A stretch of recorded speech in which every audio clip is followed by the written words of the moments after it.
A minha mulher olhou-me nos olhos, à frente da melhor amiga e de dezenas de estranhos, e disse que o meu amor era patético.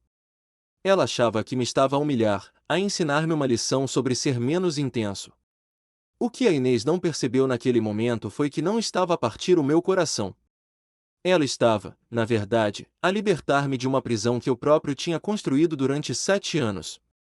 E quando ela finalmente percebeu o erro, já eu era um estranho a dormir na nossa cama. Imaginem o cenário perfeito. Estava no miradouro da Senhora do Monte, em Lisboa, com a vista deslumbrante sobre o castelo de São Jorge e o rio Tejo a brilhar sob o pôr do sol. Tinha contratado um violinista discreto e um fotógrafo escondido entre os turistas. Foram 2 semanas a planear o nosso 7º aniversário de casamento. Tinha encomendado o jantar favorito dela de um restaurante no Chiado, o champanhe estava no gelo e um álbum de fotografias personalizado, encadernado em prata, repousava no banco ao meu lado. Eu sentia-me o marido do ano. Mas a realidade atingiu-me 40 minutos depois da hora combinada. A Inês chegou finalmente, mas não vinha sozinha.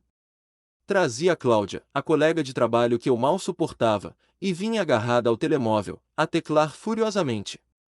Quando ela finalmente levantou os olhos e viu o violinista, o fotógrafo e todo o meu cenário romântico, não sorriu. Ela revirou os olhos. Foi um gesto lento, cruel e cheio de desprezo. Depois veio o suspiro exasperado que eu conhecia tão bem. Ela virou-se para Cláudia e disse, alto o suficiente para que o casal de namorados ao lado ouvisse: "Oh meu Deus, não acredito nisto. Outra vez não." Eu fiquei ali, com o copo de champanhe na mão, a ver o rosto dela retorcer-se numa mistura de vergonha e raiva. A Inês caminhou na minha direção, ignorou o beijo que eu ia dar-lhe e disparou a frase que mudaria tudo. "Para de tentar, Tiago. Isto é patético. Tens noção do quão exaustivo isto é?" A Cláudia tentou afastar-se, visivelmente desconfortável, mas a Inês agarrou-lhe o braço e insistiu para que ela ficasse. Disse que talvez a amiga me conseguisse explicar que os casais normais não faziam aquelas coisas desesperadas constantemente. Ela apontou para o meu cenário como se fosse lixo. Disse que era mortificante. O fotógrafo baixou a câmera. O violino calou-se. O silêncio que se seguiu foi ensurdecedor, apenas quebrado pelo vento de Lisboa. Naquele preciso segundo, algo estalou dentro do meu peito. Não foi tristeza. Foi clareza. Respondi com uma voz calma que até a mim me assustou. Disse-lhe que ela tinha toda a razão. E que eu ia parar. A confusão no rosto dela foi instantânea. Paguei ao fotógrafo o dobro do valor combinado, dei uma gorjeta generosa ao músico e comecei a arrumar tudo. Dobrei a manta, peguei no álbum que ela nem sequer tinha aberto e caminhei para o carro. A Inês perguntou o que eu estava a fazer. Respondi apenas que estava a parar, tal como ela tinha pedido, porque o romance é patético quando é unilateral. Cancelei o jantar à frente dela e disse-lhe para ir para casa com a Cláudia, pois eu já não tinha fome. A viagem de regresso para Sintra foi feita em silêncio absoluto. Sem rádio, sem chamadas. Apenas eu e a realização de que tinha passado 7 anos a atuar para uma plateia que nunca tinha comprado o bilhete. 7 anos de almoços surpresa, viagens de fim de semana e atenção aos mínimos detalhes. Tudo para tentar ganhar algo que ela nunca me ia dar.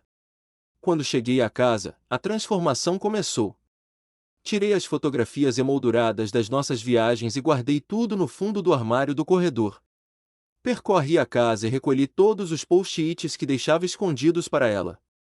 Aqueles que diziam "és linda" no espelho da casa de banho, ou "bom trabalho" na máquina de café. Deitei tudo no lixo. Peguei no meu telemóvel e apaguei os lembretes do calendário. O pedido de café favorito dela, as entregas de flores, as datas importantes da família dela.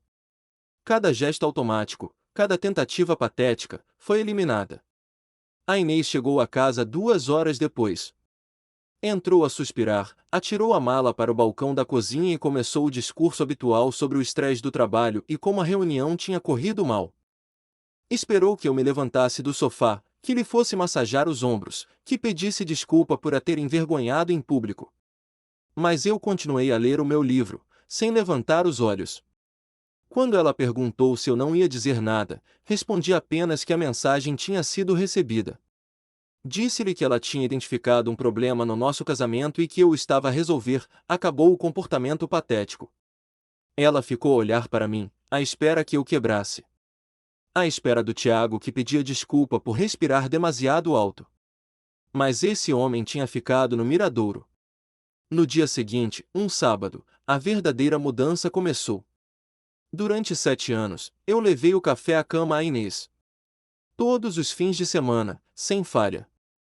Uma meia de leite com leite de aveia, espuma perfeita e um toque de canela, feito na nossa máquina de café expresso caríssima. Mas naquele sábado, levantei-me mais cedo, fiz um café preto simples para mim e sentei-me a ler notícias no tablet.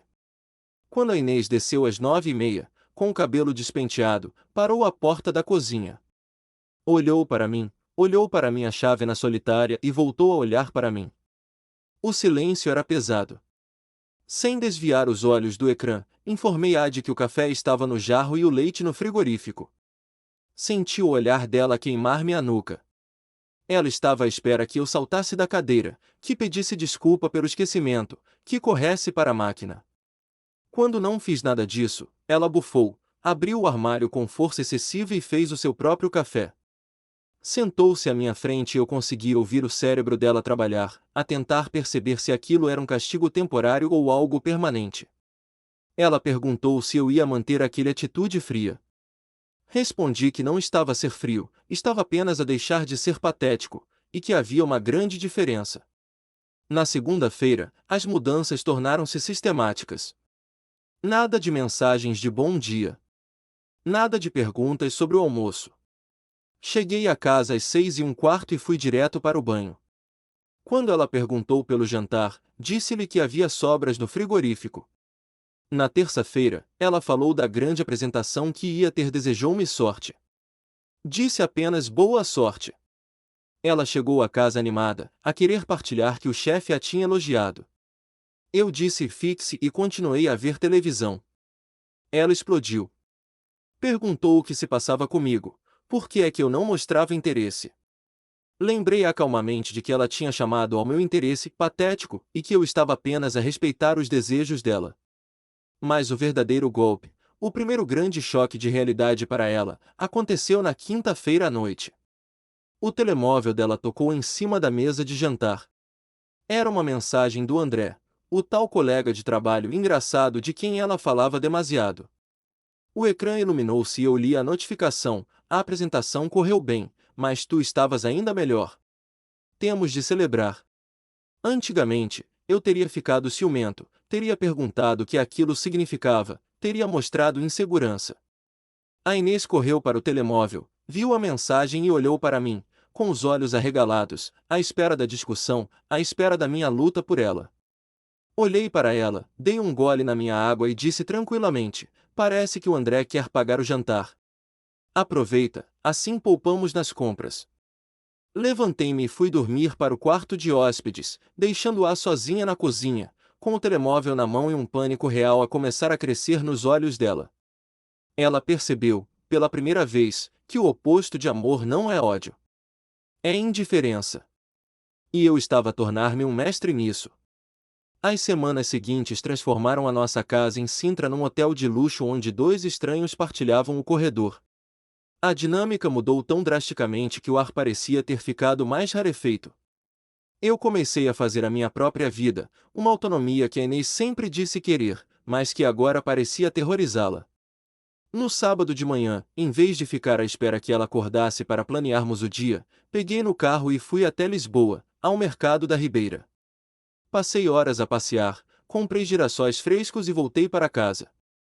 Quando entrei na cozinha, a Inês estava a beber café, com aquele ar de quem espera uma discussão. Viu as flores na minha mão e os olhos dela brilharam por um segundo, um reflexo condicionado de 7 anos de mimos. Mas eu passei direto por ela, entrei no quarto de hóspedes que agora era o meu escritório e fechei a porta. Ouvi o silêncio do outro lado. Ela percebeu que as flores não eram um pedido de desculpas, eram para mim. Eu estava a aprender a decorar o meu próprio espaço. A minha rotina também mudou. Reativei a minha inscrição num ginásio em Cascais e comecei a ir treinar às 6 da manhã. Antigamente, eu usava esse tempo para preparar o pequeno almoço dela e organizar a casa. Quando a Inês finalmente notou a minha ausência matinal e perguntou, com um tom de acusação, desde quando é que eu ia ao ginásio, respondi sem levantar os olhos do jornal, desde que tenho tempo livre de manhã. A Inês estava a perder o chão. A mulher que, no miradouro da Senhora do Monte, tinha declarado que o meu amor era asfixiante, estava agora a sufocar com a falta dele. Ela começou a lançar iscos, pequenos testes para ver se o velho Tiago ainda estava lá, escondido debaixo daquela armadura de indiferença. Começou a falar do André, o colega de trabalho, com mais frequência. Mencionava como ele tinha elogiado o vestido dela, ou como ele era engraçado nas reuniões. Cada comentário era uma armadilha, uma tentativa desesperada de provocar ciúmes, raiva, qualquer emoção que provasse que eu ainda me importava o suficiente para lutar. A minha resposta era sempre a mesma, um encolher de ombros e um "isso é bom para ti". E voltava ao que estava a fazer. A falta de reação estava a destruí-la. Ela estava habituada a ser o sol do meu sistema solar, e agora descobria que eu tinha aprendido a viver na sombra. Na sexta-feira, ela tentou uma nova tática. Sugeriu um date night. Foi a primeira vez em meses que a iniciativa partiu dela. Disse que podíamos ir àquele restaurante italiano no Chiado que eu adorava. Olhei para ela e, com a maior naturalidade do mundo, respondi que já tinha planos. Ia beber um copo com os antigos colegas da faculdade. A cara dela foi um poema de choque. Tu nunca sais com eles, disse ela. Comecei esta semana, respondi. Estou a expandir o meu círculo social. O momento de ruptura total aconteceu no domingo à noite. A Inês tinha passado dias compras, provavelmente para preencher o vazio que sentia em casa. Chegou carregada de sacos e começou a fazer um desfile de moda na sala, como fazia antigamente. Vestiu um vestido novo, rodou à minha frente e perguntou: "O que achas?" O André disse que esta cor realça os meus olhos. Ela estava a pedir validação, estava a pedir amor. Eu olhei para ela, analisei o vestido friamente e disse: "É bonito. É um vestido azul. Fica bem." "Só isso?" perguntou ela, a frustração a transbordar. "Não tens mais nada para dizer?" Costumavas reparar nos detalhes. Foi então que eu soltei a verdade que ela não queria ouvir. Pousei o livro, olhei-a nos olhos e disse calmamente: "Eu reparei nos detalhes durante 7 anos. Tu chamaste a isso patético. Portanto, agora tens esta versão de mim. O marido prático. Parabéns, ganhaste." Ela tentou recuar, disse que naquele dia no miradouro estava apenas estressada, que tinha tido um dia mau. Mas eu não a deixei terminar. Disse-lhe que os dias maus não criam novas opiniões, Inês. Os dias maus apenas nos dão coragem para dizer o que realmente pensamos. Ela ficou muda. Pela primeira vez, ela percebeu que as palavras dela tinham consequências permanentes. Nessa noite, ela tentou a última cartada, a intimidade. Veio ter comigo ao quarto de hóspedes. Eu não a rejeitei fisicamente, mas emocionalmente eu não estava lá. Foi um ato mecânico, puramente fisiológico da minha parte. Quando terminamos, ela ficou deitada ao meu lado no escuro e perguntou, com a voz trêmula, o que tinha acontecido a nós. Respondi que ela tinha tido seu desejo realizado, acabou o romance patético, acabaram os gestos desesperados. Éramos agora apenas duas pessoas a dividir despesas. Mas o verdadeiro golpe veio na manhã seguinte. Eu tinha deixado meu gravador de voz ligado na cozinha por acidente enquanto fui levar o lixo. Quando ouvi a gravação mais tarde, o meu mundo parou. A Inês estava ao telefone com a mãe e disse algo que mudou tudo. "Mãe, ele está diferente. Não é só mágoa. Ele está frio. Tenho medo que ele descubra o que eu fiz com a conta poupança conjunta antes que eu consiga repor o dinheiro." Naquele momento, percebi que a humilhação no miradouro era apenas a ponta do iceberg. Havia mentiras financeiras. Havia segredos. E a minha indiferença tinha acabado de se transformar numa investigação silenciosa. A guerra tinha mudado de campo. A descoberta do dinheiro desaparecido foi cirúrgica. Não gritei, não parti pratos. Apenas me sentei em frente ao computador, acedi ao Mebanking e segui o rastro digital. 5.000 euros transferidos da nossa conta poupança conjunta para um IBAN que eu não reconhecia. A descrição dizia apenas ajuda. Uma pesquisa rápida pelo nome do beneficiário confirmou as minhas piores suspeitas: o dinheiro tinha ido parar à conta do André. A Inês tinha financiado os problemas pessoais do colega de trabalho enquanto chamava o próprio marido de patético por lhe oferecer flores. Decidi não a confrontar imediatamente. A informação é munição, e eu estava a criar um arsenal. Enquanto ela vivia no terror de ser descoberta, eu foquei-me na minha nova vida. Inscrevi-me num curso intensivo de fotografia em Belém, algo que sempre quis fazer, mas que adiava porque os meus fins de semana eram dedicados a planear a felicidade dela. Quando lhe comuniquei que passaria os sábados de manhã ocupado, a reação dela foi de pânico. Reclamou que nós sempre tomávamos o pequeno almoço juntos aos sábados. Lembrei-lhe, com uma calma gélida, que nós não existíamos nessas manhãs há meses, apenas eu a servi-la e ela a ignorar-me. Agora, eu tinha outros planos. A expressão dela foi de quem vê um animal de estimação abrir a porta da jaula e a sair sozinho. A Inês entrou em modo de desespero total. Tentou reverter a dinâmica, mas fê-lo da forma errada. Tentou comprar o meu afeto, tal como eu fazia antes. Numa quarta-feira à noite, chegou a casa a transpirar excitação e apresentou-me um envelope. Tinha reservado um fim de semana de luxo no Douro, no mesmo hotel onde passamos a lua de mel. Provas de vinho, cruzeiro no Rio, jantar com estrelas Michelin. Ela olhava para mim com esperança, à espera que aquele gesto apagasse 2 meses de frieza. Olhei para os bilhetes e devolvi-os para cima da mesa. Disse-lhe que agradecia o esforço, mas que não podia ir. Tinha o meu workshop final de fotografia no sábado e uma caminhada agendada para domingo. Ela desfez-se. Começou a chorar, dizendo que tinha planeado tudo para nós, que tinha gasto uma fortuna. Foi a deixa perfeita. Perguntei-lhe calmamente se ela tinha usado o dinheiro da conta poupança para pagar a viagem, ou se esse fundo já estava todo reservado para o André. O silêncio que caiu na sala foi absoluto. A cor drenou do rosto dela. Ela tentou gaguejar, inventar desculpas, disse que o André estava com problemas financeiros graves e que ia devolver tudo. Cortei a explicação dela. Disse-lhe que não me importava com o dinheiro, importava-me com a prioridade. Ela tinha sido capaz de tirar das nossas poupanças para salvar um colega, mas não tinha sido capaz de me dar um sorriso no nosso aniversário. No dia seguinte, a irmã dela, a Marta, apareceu em nossa casa. A Inês tinha pedido reforços, pintando-me como um vilão insensível. A Marta encontrou-me na garagem a limpar as minhas lentes e veio pronta para o ataque. Mas eu desarmei-a com a verdade crua. Contei-lhe tudo, a humilhação pública no Miradouro, a frieza, e agora, o empréstimo secreto ao amigo do trabalho. A Marta ficou sem argumentos.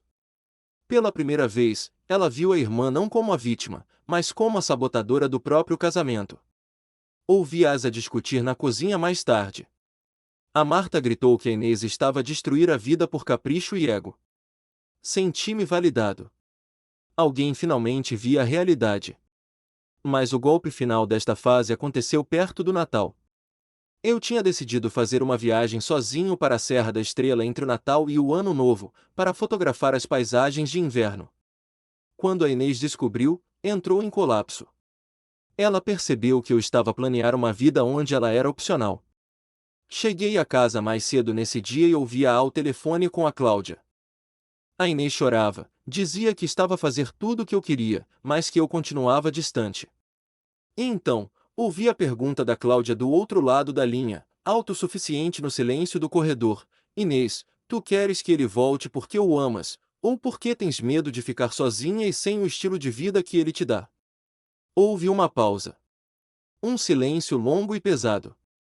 A Inês não respondeu imediatamente porque o amo. Ela hesitou. E nessa hesitação, naquela dúvida de 10 segundos, eu soube que o nosso casamento já tinha morrido, nós é que nos tínhamos esquecido de o enterrar. Entrei na sala com as chaves na mão e vi o terror nos olhos dela. Ela sabia que eu tinha ouvido. E sabia que já não havia volta a dar. Aquele silêncio ao telefone, aquela hesitação de 10 segundos quando a amiga lhe perguntou se ela me amava ou se amava apenas a segurança que eu proporcionava, foi o som mais alto que já ouvi na nossa casa. Entrei na sala não com fúria, mas com a tranquilidade de um juiz que acabou de ditar a sentença. Não gritei, não exigi explicações. Apenas lhe comuniquei que tinha ouvido tudo e que a resposta dela, ou a falta dela, tinha esclarecido todas as minhas dúvidas. Informei-a de que, na manhã seguinte, iria ao banco separar as nossas contas e que ela teria até ao final do ano, dali a 2 semanas, para decidir onde queria viver, porque a casa era minha por herança e o contrato de arrendamento emocional tinha expirado. A Inês tentou argumentar, tentou dizer que estava confusa, mas eu já não estava lá para ouvir. No entanto, o destino, com o seu sentido de humor retorcido, tinha preparado um plot twist que nem eu poderia ter antecipado. 2 dias depois, a Inês chegou à casa à meio da tarde, pálida como um fantasma, a tremer visivelmente. O castelo de cartas que ela tinha construído no trabalho tinha desabado. O André, o tal colega a quem ela tinha emprestado os 5.000 euros das nossas poupanças, tinha sido apanhado numa auditoria interna da empresa. Ele não só tinha desviado fundos, como, ao ser confrontado pelos recursos humanos, tentou arrastar a Inês com ele. Ele alegou que ela era cúmplice e que a transferência que ela lhe tinha feito servirá para encobrir um buraco financeiro anterior.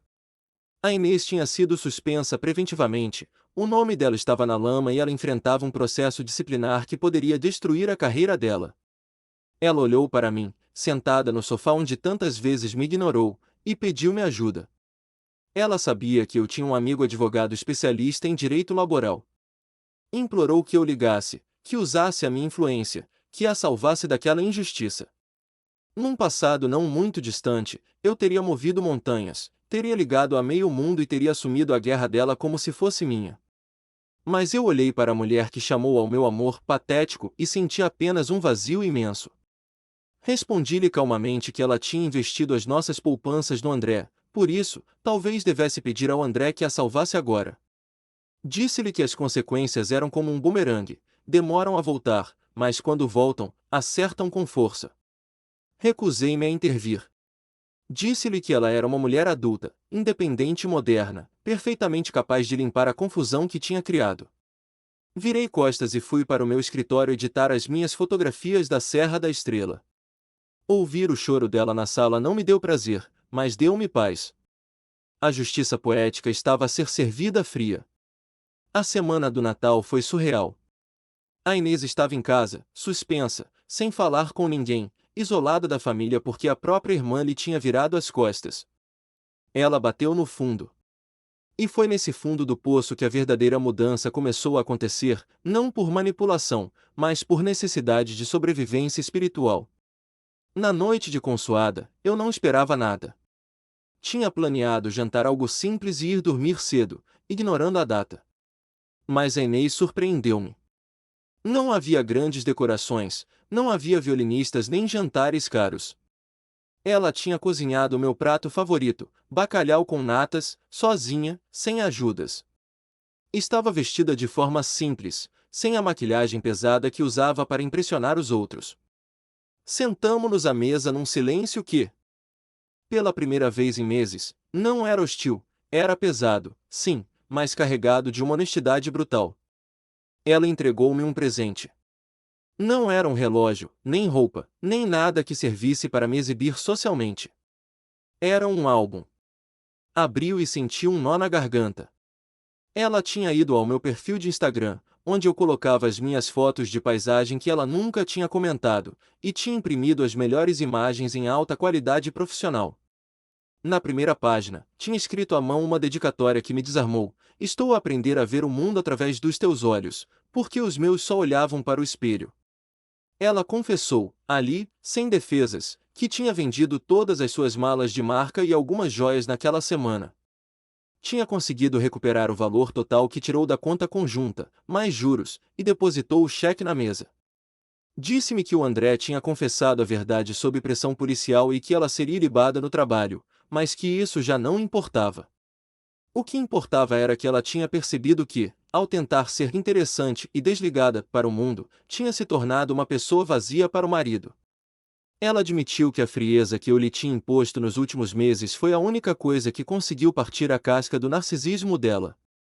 Disse que não sabia se eu ainda a amava, e que entenderia se eu quisesse o divórcio, mas que precisava que eu soubesse que a Inês que me chamou patético tinha morrido de vergonha naquela tarde em que eu recusei salvá-la do problema com o André. Fiquei a olhar para ela, para o cheque e para as fotos. O meu plano de sair de casa no dia 1 de janeiro estremeceu. Eu tinha passado meses a preparar a minha saída, a fortalecer-me para viver sozinho, a convencer-me de que ela era irremediável. Mas ali estava ela, despida de arrogância, a fazer o trabalho difícil, não para me reconquistar com truques, mas para se redimir como ser humano. A questão agora não era se ela merecia uma segunda oportunidade, mas se eu estava disposto a arriscar o meu novo eu blindado numa relação que me tinha ferido tanto. O prazo do ano novo estava a chegar, e pela primeira vez, a decisão não era óbvia. A noite de passagem de ano não teve fogo de artifício dentro da nossa casa em Sintra.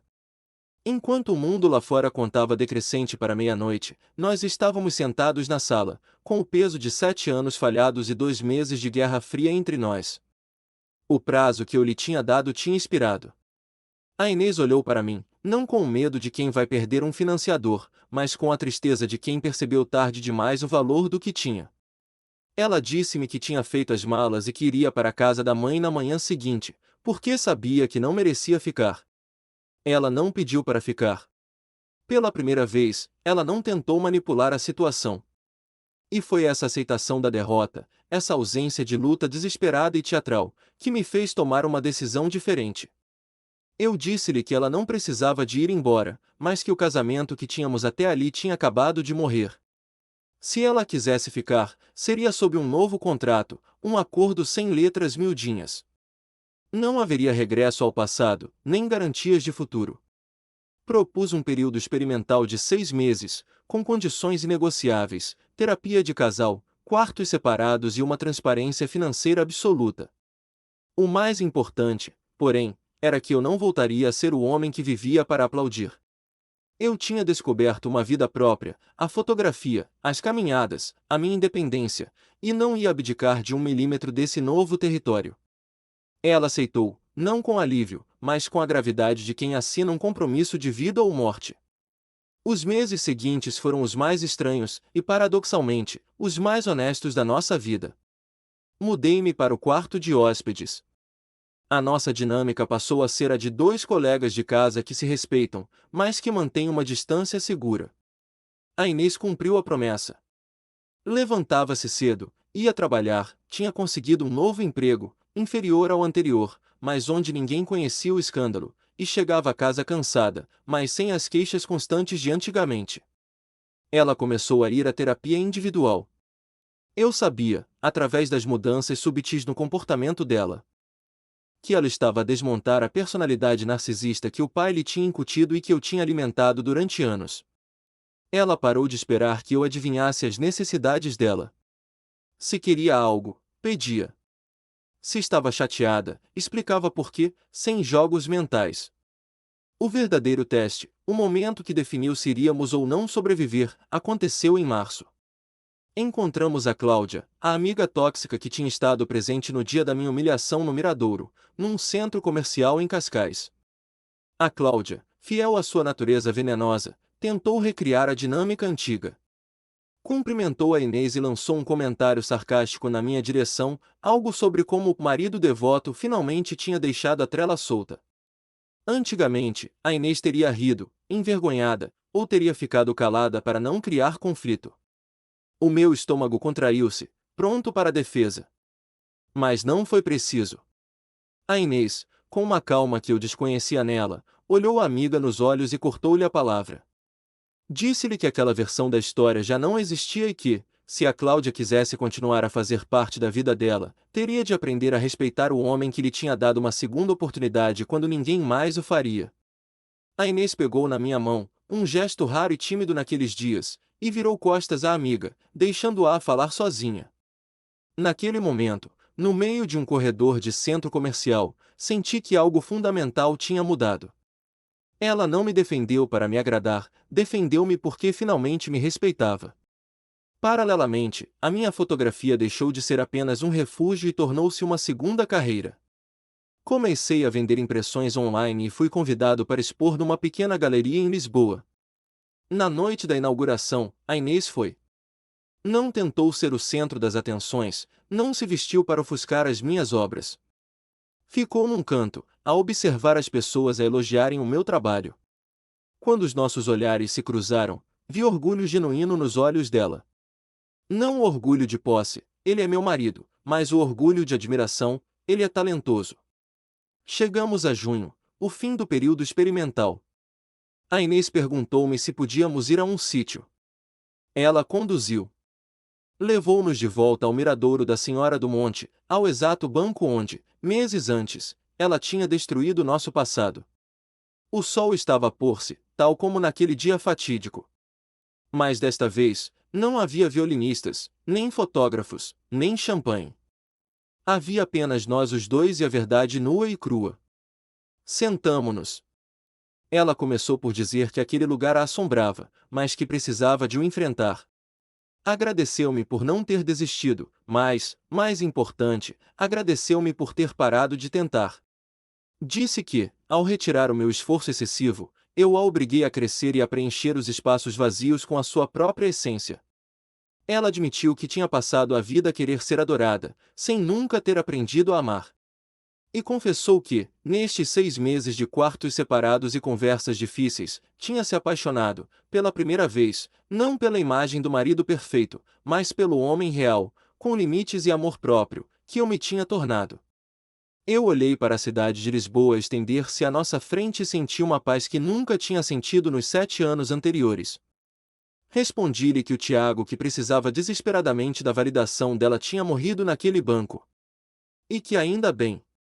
O homem que estava ali agora não precisava dela para ser feliz, mas escolhia estar com ela porque ela se tinha tornado alguém digno dessa escolha.